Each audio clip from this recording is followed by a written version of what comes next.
नमस्कार मित्रांनो, सर्वांना जय महाराष्ट्र।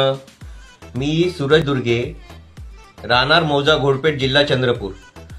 आज 8 एप्रिल 2024 आज आपल्या चंद्रपूर वनी आर्णी क्षेत्राचे अधिकृत उमेदवार माननीय श्री सुधीरभाऊ मुनगंटीवार यांच्या प्रचारार्थ आपल्या देशाचे सक्षम, नेतृत्वशील, कर्तव्यदक्ष प्रधानमंत्री माननीय मोदी साहेब आज आपल्या मोरवा या गावात येत आहेत आणि भारतीय जनता पक्षाच्या अबकी बार 400 पारच्या संकल्प सभेला संबोधित करीत आहेत। तरी सर्व चंद्रपूर नगरवासियांनी संकल्प सभेचा आनंद घ्यावा आणि आपल्या गावाच्या, आपल्या जिल्ह्याच्या आणि आपल्या देशाच्या उज्ज्वल भविष्यासाठी पुन्हा एकदा माननीय श्री नरेंद्र मोदी साहेब यांना पंतप्रधान करण्यासाठी आपल्या जिल्ह्यातील विकास पुरुष माननीय श्री सुधीरभाऊ मुनगंटीवार यांना भरघोस अशा मताने निवडून आणावे ही विनंती। धन्यवाद। जय महाराष्ट्र, जय जिजाऊ, जय शिवराय। अबकी बार 400 पार।